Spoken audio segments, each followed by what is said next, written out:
Well, John, I'm so excited to have you on the podcast. Yeah, tell us a little bit about you, like where you're from, just a little bit of Sure. background about you.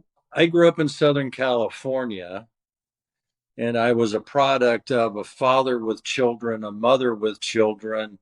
They married and had me. So I had six older sisters and a brother, and I was the youngest. The sisters were awesome, still to this day.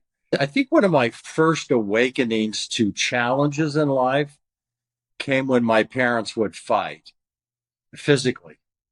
Mm. Luckily, I didn't see a lot of it because I was scurried away, but I could feel it.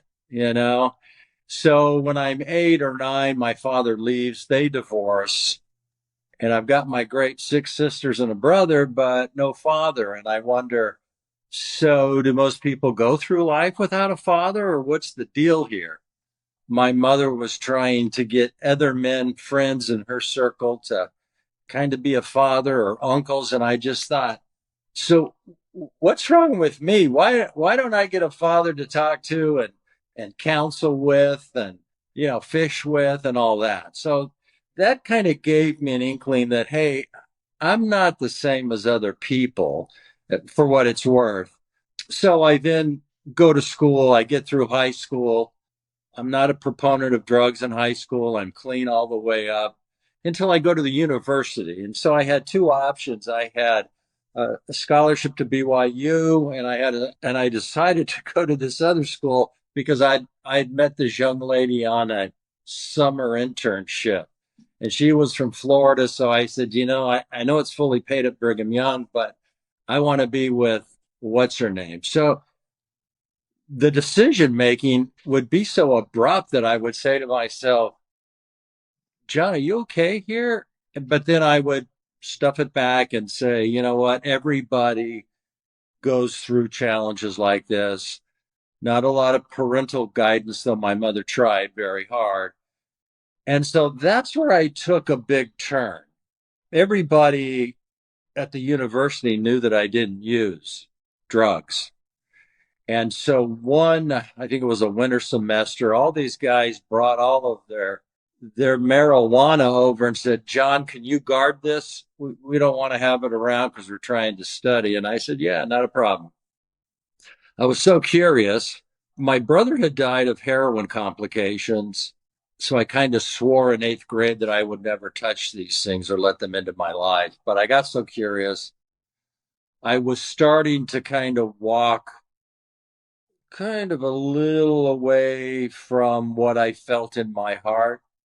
Always felt close to deity and in my spirituality, but that time I began to experiment with the marijuana. And for me, for like a lot of people, if it works, it works. And then that was what I wanted. So I flunked out of school because I was using much more than studying. Went home, tried to go on a mission that had to wait. So finally at 24, I go and serve a mission. I stay clean on my mission, but it's eaten at me the whole 2 years. So at that point, I begin to walk in a kind of a dual mentality. I have one John that says, I understand the spirituality and the doctrine of what's been taught to me. And the other one says, yeah, but you can probably do this on the side and you'll probably be okay. Those started to diverge pretty rapidly. I got home, of course, got right back to it when I got home, started to use harder drugs. From there, in Southern California, I was a skateboarder, so I went to work at a skate park and was on a competitive team, and we skated all over at concerts, at different places, kind of like an exhibition. And that environment really drew me apart. And I was now uncoupled with whatever spirituality I thought I had. That led to a lot of problems and got me back into the way of life that medicated me that I felt I really enjoyed. Friends work with me. I say, yeah, you're right. I'm going to get clean here. So I do for a little bit. And then I meet somebody who I felt like, this person really has it going on. She has her full capacity in her spirituality, and that's what I need. Another faulty decision, right?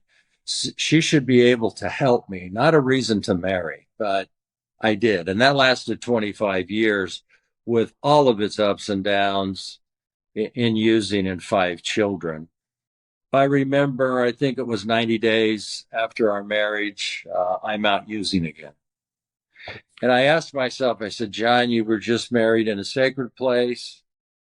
What do you think your problem is here? Because you're just not aligned with who you think you are. So I tried to get help, etc. Addiction wasn't talked about in the early 80s much. It was kind of like, hey, you got a problem, don't talk to him. And then it just escalated. There were 2, 3, 4 years where I was fine. Then I went to graduate school at BYU, continued to use. That just didn't help. We had 2 little kids. So I'm not only diverging myself into 2 personalities, I'm doing that with my spouse. We get through graduate school. I go to work for a global investment firm. I really enjoy the work. I'm now clean after a couple of years, and I go about 10 years without using.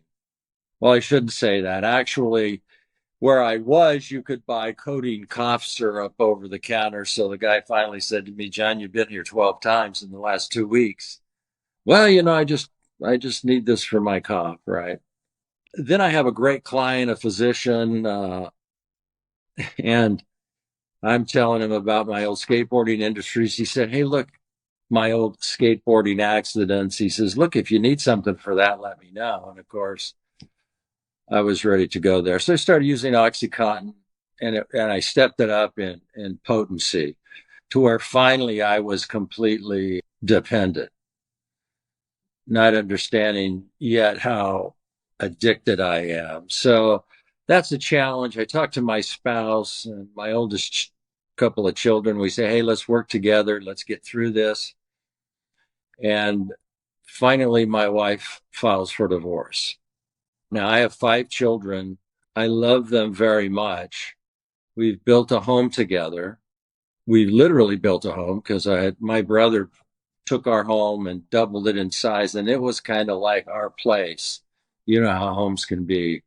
And it was pretty awesome, but I'm still traveling in mortality with these 2 deals. And I don't use for a period, but then it gets to a place. I was using opiates. I just had to call the doctor, and he said, yeah, fine. I'll send it over with a courier. And so that got to be a problem. What was your church attendance like at this time? Because you were going to BYU and I'm like going to church. the whole time. Oh, yeah. Okay. And did I, anybody see that or know or yeah, I just click on this me instead of this me. And then I got called to serve in Los Angeles for a Spanish branch. So I just continue to have problems. And I say, you know what? This is doable because I have this pain from when I was young with my father never around. He would always say, I'm coming, and he would never show up. I don't think I had a true conversation with my father. I'm not docking him. I'm just saying I missed that. So we get through this. I'm still using all these years. So that's 25 years in marriage, and it's off and on. So things are kind of okay. But it comes to a crescendo. The other thing that's transpiring simultaneously with my use is my career goes into this full bloom right before the crash, and money is the most money I've ever made in my life. And so I start to say, well, money's probably the most important thing. My wife was saying, look, maybe we can dial it back. So I get a bonus for $417,000. And she says, let's pay the house off. I say, well, I don't know about that. There's some market things that happened in 2000 with the dot-com bubble and things. So that was a train wreck also. And then right around 2004, I'm in Mexico diving with my son, and he pulls out weed. Here I am serving on the local council at church. And I'm using again, not pharmaceuticals that are illegal because I don't have a prescription sometimes. But now I'm going to join my son who's getting ready to try to be who's he's supposed to be. And I'm just saying, look, it's just not that important because I want to get high. So we get high in Mexico. We continue to get high at home. I have beautiful little children that are looking at me saying, what's your problem, Dad?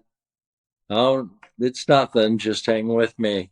I had an accident skateboarding that hurt my back, so I went to a doctor and he said, "Hey, John, I got the fix for you. I'm going to give you these fentanyl patches. They'll really help with the pain." Well, you don't tell an addict they really help with the pain because the addict's going to find a way to really use these. Now, what I did is I wore two. I read on the package it said, "Hey, don't get near heat. That'll drive the drug out of the patch into your skin." So I'm on board with that. I go to family functions. People come to our home, and I've got a heating pad wrapped around my arm so I can get high in the fit. It comes to a head one night as I'm teaching my son his mathematics, and my wife's. We're sitting up on the bed. Kids are around, and I'm nodding off because of the fentanyl, dropping pencils. And she finally said, "Enough's enough." And she filed for divorce. I had a trip to California. I came back to Ohio. My church congregation had moved her out. And as I pull into the house and I go in, I get a call from the bishop. And he's going, "Hey, John, I hate to tell you this, but we moved your family out. We're not going to tell you where they are. And have a good life. Bye-bye." Now, most of you are going to know, I'm sure you do, Ashley, that our families are our core. That's who we truly are, is our family. And we start with that young, being children of God. So I am just really bummed out. Now the sheriff wants to confiscate the house because of back payments. So they take my home that I built with my brother. I'm fired from the global investment firm, and my wife of 25 years and five beautiful children leave. I was thinking, well, John, maybe you need to up your medication. So I Oh. started using cocaine. Not a good drug to use by any means. I don't mean that any of these drugs are okay and you can get your life around later, because that's a lie. So I started to powder cocaine. I go to work each day. I can't keep track of my clients, even though it's done on the screen and things. And so a friend of mine that I've been sitting next to, he comes over and says, "John, I think you got a problem." And I'm thinking, no, I really don't, because, look at me. Of course, I had lost 50 pounds. I wasn't looking too good. So I get the call. They fire me. Kids have gone. The house is in foreclosure. I have to move out to a little seedy apartment. And then the drugs pour in even more. I try to see my kids, but my former spouse is trying to keep them safe, and I get that. So I really start to hit some major bottoms as far as drug use is concerned. Now, nobody knows the darkness of drug use until you know the bottom and the darkness of drug use. Mhm. You don't see all that in the movies and everything. Drugs take you to hell. So that's where I went. I had just I've gone to my dealer's house and I'm talking to him. I've got, I don't know, $800 in my hand or something for crack cocaine because I need something a little bit heavier to solve my problems, right? And he pulls out a 9 millimeter and he sticks it in my gut and he says, "John, we're not going to do this anymore. You're going to give me the $800 or I'm going to shoot you in the gut." And look, I just want the dough. Mhm. That's it. You want to shoot me, fine, shoot me, but let me pay for the dope and let me use it before you shoot me almost. Mhm. He doesn't shoot me, but I leave there. Uh, there was a prostitute traveling with me because she knew all the drug houses. She knew all the crack houses. That's my focus with her, is to, you go find the drugs. I don't want to go here. You go in, bring them out. And as we're driving back to where I lived, in fact, I got the drug dealer in my car too, and he's listening to a scanner. And long story short, they know who I am. And so they're a mile or two away. And so he's saying, well, let me out. And I'm saying, no, don't worry about it. But anyway, he jumps out at a slow speed and he gets away. They finally pull me over the first time with drugs. It was almost quite a relief. I still know who I am, but I can't act on who I am because I have no agency any longer. That is still there in a shell, but over here, I'm totally committed to the dark side. Yep. I totally can relate to everything. Yeah, and so I even treat people with kindness. And I had a drug dealer in my home. I would keep a runner at home. So I divorced. 2 months later, I remarried. Oh, And I got wow. this drug dealer to stay with us upstairs. So that was just great. Who stole all the diamonds out of my new wife's? Just terrible. I go to jail, never been to jail.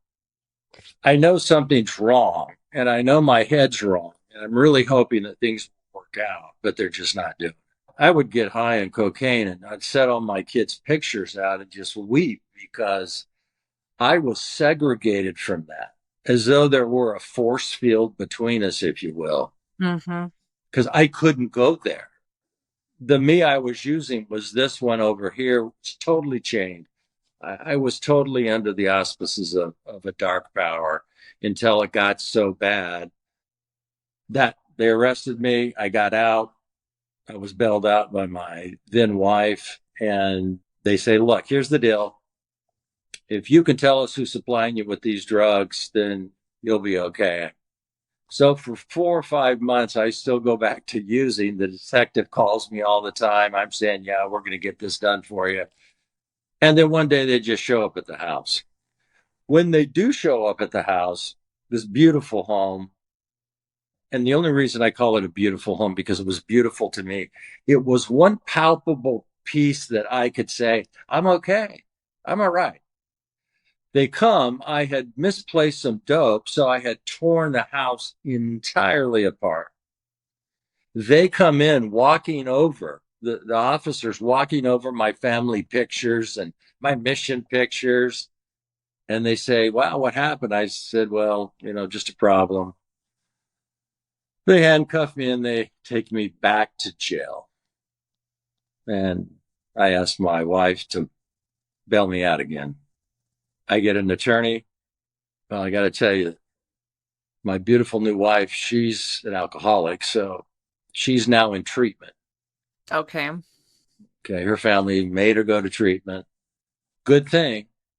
And in fact, she was kind of a business person in the community, well known. And it was a family company since 1879, and it was a big employer. She got fired from her own company, and they thought they would teach her a lesson. Now, here's a elegant woman who's, I don't recall her ages then, but probably 50. She never saw the inside of a prison. And she gets put in there, and they decide they're going to leave her there for 2 months. Mm. And she freaks. She gets out finally. I've been arrested. I hire an attorney. I've never had anything in my life, law wise. I've never been arrested or have any baggage. So he says, well, maybe we can get you intervention in lieu of felony conviction for the crack cocaine. She's in treatment for alcohol. She stays a month. She comes out. She starts drinking again. I start using again. Though I've applied for intervention in lieu of felony conviction, and she goes back for 3 months to rehabilitation. Yeah, great place. I would go in there to visit, and I would use before I go in there. I went there one time, and they went through the list of basically the attributes or characteristics of addiction, and I was going, yep, yep, yep, yep, yep, all the way down. So the second time that I get arrested because I haven't done my deal for the police department of sharing names or whatever, I'm walking from the cell out to my car. my whole life kind of just cascades. And it's, okay, John, here's the deal. You've tried really hard, but you just have not done it right. You know, God's a merciful God. He loves me, but I tried to really do it all myself. And the period to get to crack cocaine is not overnight. It's basically starting with something simple. Marijuana isn't a gateway. Opiates aren't a gateway if you use them properly. Well, who uses them properly if they're, a drug addict? But I leave that day and I see my life and I said, man, something's got to turn. You need to go to treatment. And I was tired. I mean, to seek out drugs that are highly illegal every day or 5 times a week is really hard to do. Mm-hmm. Yep. So I say, I think I'm going to make a change. I'm going to use one more time, maybe. So I go home. My drug runner runs out to the place. He comes back. I go 6 days straight because cocaine's a stimulant. So I'm up for 6 days straight, no sleep, no food. And I would really like to change my state. I've been saying the whole time that drugs make you feel this good way. Well, that's in the first couple hours. Then after that, it's hell to pay. So I go into the dining room and I know that my wife had liquor there. I'm not a liquor person, but I know that it's going to change my state. I'm really amped up and all I've been doing is smoking crack for 6 days. And so I drink a big glass of vodka and I'm walking up the stairs to where my buddy lives. And all of a sudden my heart stops and I tumble down the stairs. And at this point, my wife's there. She's out of treatment the first time before she relapses. I tumble down the stairs onto the entryway, and my wife is calling 911 because I'm not breathing. Nothing's working. The drug runner comes down and resuscitates me. And I wake up in an ICU or someplace. I'm intubated. I'm on a respirator. And all of a sudden, I realized that I had the epiphany when I left the jail. The drugs got in the way, and now I'm thinking you just got a problem, and it's got to be fixed. So the next day, I call the rehabilitation place where my wife is. She comes home, and I go in. For the first time in my life, I'm ready. I'm 52 at this time. I'm 67 today. I'm 52, and I get clean. I go through treatment. I am just ecstatic that I don't have to go seek, find, use. For once in my life now, after say 5 years of heavy use, I'm kind of free. Now, the probation officer calls me every day because I'm on probation, which was the best thing that ever happened to me. We're still good friends today. We still talk. I get out. My 83-year-old mother has traveled from California to Ohio to take care of us. My wife, the alcoholic, and her son, the crack addict. She's a great woman. She came out, she set down the rules and said, you guys need some help. So that got us through, and that relationship became strong again. We got through recovery. We've never looked back. We celebrate 15 years, July 14th, next month. And she was a Catholic woman, great Catholic woman. I would go to Mass with her. She would come to sacrament meeting with me. Now we're in recovery. We think a little bit better. But I tell you what, it took me a good 5 years in recovery to get my head back. And then another 5 years after that to kind of go, okay, remember how this works, not using. And during that time, well, I did tell you that one of the problems hit when my daughter saw me using marijuana. So that was part of the bust up at home. My daughter was 17, I think, at the time. She calls the stake president and he calls me in and says, let me have your temple recommend. You're no longer on the high council and et cetera, et cetera, et cetera. And so I leave and use on the way home. But that's pre-recovery. In recovery, there is a new life that comes that is so powerful and full of light.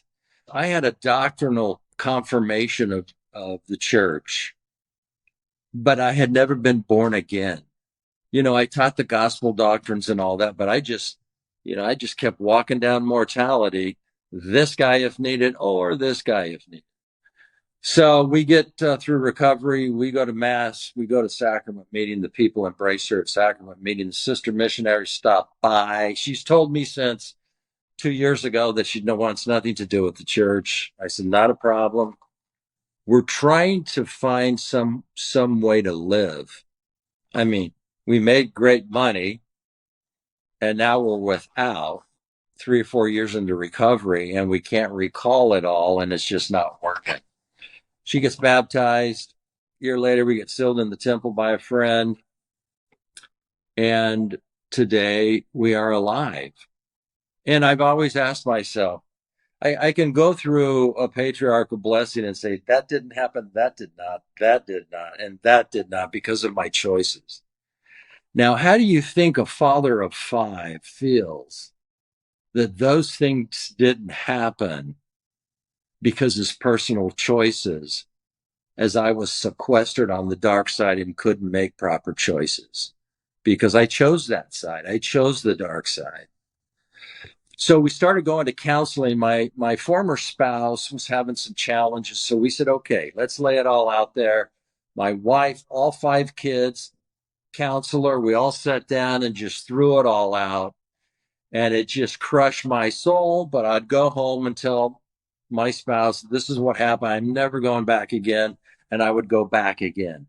What this brought is it brought everybody in the family a chance to say, this isn't right, that's not right. So we kind of came together, even though I'm the one that, made the problems. And Were your kids confronting you like about oh yeah. their Oh pain yeah. past and Yeah. So then you think, you're a piece of trash. Well, I'm going to church and I'm seriously going to church. But over the years, my life has just morphed. And it has not morphed because of me. yeah. I Yeah. would like to say it has. The last 10, 12 years, I'm back in the investment world. I don't have to focus on money anymore. I understand who I am. So I'm changed and I go to meetings and my life has changed. I'm clean all the time. And I start to read, I start to study, and my life blossoms. My daughter, who saw me using, of course, didn't have anything to do with me for 7 years. That's a heartbreak for a father. We started some counseling after the family did, and that brought us back together. She came over one day and she says, hey, Dad, I got a drug test for you. It covers all the drugs ever. And I want you to take it right now to really show to me that maybe we'll talk again. So I do that. I'm clean. And so it's then a couple of weeks later that she brings over the 2 grandchildren, her husband, who I've never gotten to see. And I'm flying up there next month to be with the kids. Wow. There is no way in mortality to get through it by yourself. You can't push, you can't shove, you can't design, you can't do any of that. Even if you're not on drugs, you must turn yourself over to a loving father. And then this capacity for the Savior to enable you, not you, but he kind of does internal work and changes you. And you think, this is different. I'm different than I was. Mm-hmm. And I give them the credit. Luckily, they caught me before I passed and helped me out. So that's my story. I love that so much. I can relate to so much of your story. I mean, you know my story, and so Yeah. you know that I can. It's interesting because I've had something that's been kind of on my mind lately. I had somebody comment on one of our videos on Instagram, and somebody said, like, I can't believe that they have these bishops that have no life experience do blah blah blah. And I thought to myself, okay, I never like get into it with people on social media because it's a waste of time. Like it doesn't go anywhere. They won't listen to you. There's no point. But this particular comment has had me thinking so much because I thought, from an outsider's perspective, you look at people in the church who have not like strayed from the path and you think, oh, they have no life experience. And I actually commented back and I said, hey, actually, my dad just got called to be the bishop like maybe 6 to 9 months ago. And he was by my side through Yeah. through a heroin addiction. He pulled me out of drug houses. Like he showed up and like if that's not life experience, I don't know what is. Along with him losing his own dad on a scouting trip when he was 16, and that is just the tip of the iceberg. And so I was thinking, people, they see these people that have the spirit and they have their life together and they're like doing things and they think, oh, you have no life experience. But once you step away from the church and you're experimenting with all of these things, it's like you crave like just a sense of normalcy. You crave that. Like you see these people and you want that and you crave that because there is a darkness around you when you're using drugs and your life is out of control. Your soul is just craving that peace that those people have. Yeah, in your instance and in mine, how's your empathy for others after you've gone through what you went through? Oh, I feel like I can understand on a whole new level. And it's like, I think my dad is similar. Like, he didn't go through it himself, but Right. because he saw me go through it, I think his empathy is there as well. It's so true that, like, even though we would choose a different path today, like, Absolutely. we would choose a different path today, but God works all things to the good of those who love him. And some people learn by faith and some people learn by experience. And I think the people that learn by faith, they avoid a lot of heartache than the people who have to learn by experience like you and I have. Yeah. I love what you said about just how, you've blossomed as a person because I relate to that so much. It's like you start to dive into what the gospel has to offer. And it's like all of a sudden your heart is just changed. And to experience that change of heart is so incredible because it is truly like an Alma the Younger experience. So I've kept a journal since 1978. I have like 5 volumes that I've written in. Wow. And going through the addiction and going through the challenges, I kept a spotty one. Now you can hardly read it sometimes, but there's a phrase in there when I got to the bottom, and I was almost visually blind one time from using so much. Hallucinations, bad, just terrible things for the body. And it came to me that I needed to call upon the Savior. And I thought, I can do that. I know there's a Savior. And I wrote down what I said. And it was an Alma the Younger experience. Now, I didn't lay unconscious for a couple of days, but I knew that if I just had to grab something, I knew I could grab the Savior. And so I did. And then it started to help. But it does take time. Don't spend your time, in the murky darkness of the river or the building in Lehi's dream. Stay connected. Yep.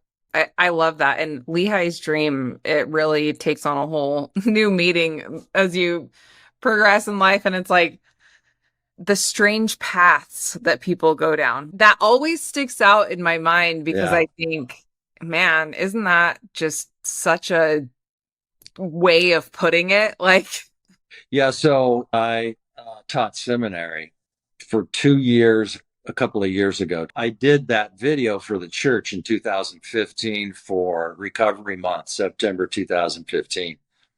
And of course, it got through the ward.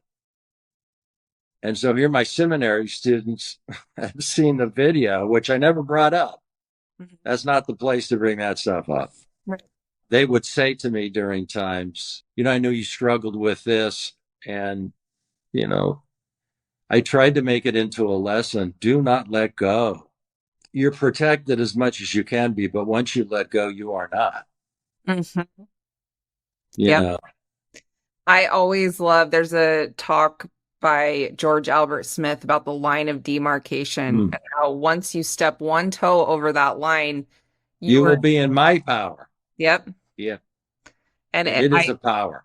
it is. And when I first came back to church, it's like I took that so seriously. I mean, I still do, but every choice I made, every single thing I did, I thought, is this putting my toe over the line? Is this putting my, because I was so grateful to be free of that addiction because Gosh. it holds you in change. And another thing I think is interesting is that people think the church is restrictive. People, Ah, and especially like younger generation, but not I just your, did when I was younger. Yeah. right. They think the church is restrictive. And I just think if you had any idea what restriction really feels like, it's when you use to live and you live to use, and your whole life revolves around getting drugs, finding the money for drugs, and like exactly like you were talking about earlier, like finding an illegal substance, it is a full-time job. It's full time. You illustrated that perfectly when you talked about the dealer that held the gun to you and you said, "Can I just get high first?" Like Yeah. that paints the picture perfectly of how desperate we are in addiction, and that is true binding power. Like Yeah. that is restriction right there. You are not free anymore. You And are it takes time to get that lifted. The best thing, obviously, is to stop, but it takes time, it takes education. right, And I think the church is doing a lot more of that. for sure. I went through treatment 15 times. I was Wow. in and out. And, You were younger, though. You were young. I got sober at 23. So, That's tough. If you didn't get sober at 23, I mean, my dad he never gave up and kept taking me to wow. treatment. And I'm so grateful he did. But I thought, I'm just going to do this experiment and I'm just going to see what happens if I do everything the church asked me to do. Like, There you I'm go. giving up the coffee. I'm going to quit smoking and I'm going to quit chewing the Nicorette gum that I chewed to quit smoking. Like, I'm doing it all. You talked a lot about living that double life. You're like, oh, I'll just turn on this version of John. I was committed to jumping in with both feet no matter what anybody thought about me, no matter what. And I was going to just try it. And if it didn't help, then I would go back to my old ways. And it just, the change of heart that happened in my life was so profound that I can never deny that. I see people that, why can't we drink coffee? I was just talking to my sister about this because she's not a member anymore. And we have a lot of interesting discussions, but she is like my best friend. But I told her, I said, there is something about giving up something for something bigger. And it's like, do I know the whole reasoning behind the coffee? Do I care? I don't care because why would I ever risk giving up something that has given me so much for something so small like coffee? And I've told her too a couple of weeks ago, she says, maybe I'll come back to church if they let me drink coffee. And I'm like, you can drink coffee and still go to Come church. on back. Yeah. Uh, Really. I mean, we just had a really good conversation about it because I told her, I was like, if there was a hard reason for every single thing, it's like, Everybody's going to argue about it anyway. yeah, Yeah. exactly. And it's like just a similar principle to like fasting. We're giving something up for something more. And I see that with coffee and like doing the different things that, require a temple recommend. It's like, yeah, it's not easy. It's hard, especially when you've been living this life for so long, but it's pretty incredible how your heart just softens and changes. And then you just start like desiring more spiritual experiences. It's like, That comes from surrender. I mean, yes, you, I don't know how a 23-year-old female could quit coffee and cigarettes. My brother, before he passed, said cigarettes were harder for him than heroin. because heroin, you were like literally have to choose, do I choose life or do I choose drugs and die? But with cigarettes, like you can still live your life and keep smoking. And so you're right. It is harder. It is totally harder to quit. Good So job. thank you. Good job to you. I'll I'm take it. impressed with your story and just man. So do you have a pretty good relationship with all of your kids today? Yes, all of them. I Oh. have two sons that are addicts. One is 40 and he's still using. One is 32. His wife just asked for a divorce Mm. because of his using, but he's been clean for a year now. Well, But it's not easy, you know, it's just not easy. it's not. And we got to talk about this more, you know, in NA or AA, it's anonymous. That means we don't share. I've never put my clean years out on Facebook, but I'm kind of thinking about that this year. You should do it. You're on the podcast now. So That's true. people are going to hear it. And do you know what? I think the best thing I ever did was just got honest with everybody about my story because every single time I share my story in a public setting, like if I'm, giving a talk at church or whatever, Right. I have people that come up to me and say, "Oh my gosh, this was just for me. This helped me so much because I have a kid or I have this." And that is what the gospel is all about. Do you share that same story in church?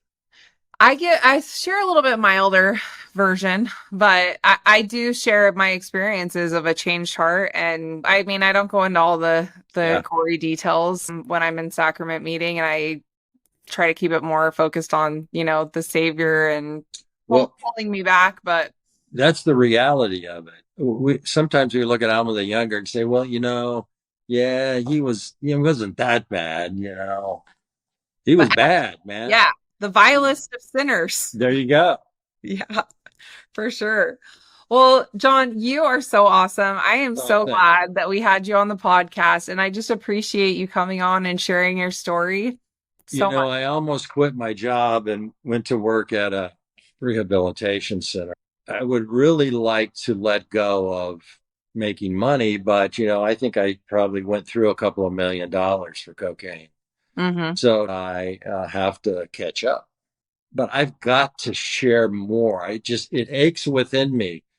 The cool thing is in our ward, if the bishop encounters a problem, alcohol or drugs, they call Teresa and I into the bishop and he says, look, work with Teresa and John. That is so cool. Isn't it? Yes, that is so cool. Well, I think you're going to do big things, and this is Huh. just the beginning. Yeah. Yeah, I think so. Well, anytime I hear of an opportunity, I'll send it your way. Ditto. Awesome. Well, All thank you right. so much, John. It was so great to hang out with you. Absolutely, Ashley. Thank you. We'll see ya. A lot of people have asked us how they can support the podcast, and we have created a Comeback Podcast merch line on our website, www.comebackpodcast.org. All of the money made from the merch goes right back into the podcast. So if you are interested in supporting the podcast and you want to purchase some merch, we would love it. Check it out. Thank you so much for being a supporter of the Comeback Podcast and listening to our episodes. It would mean so much to us if you would like and subscribe to our YouTube channel. It helps other people be able to find us, and we want to share this message to everyone.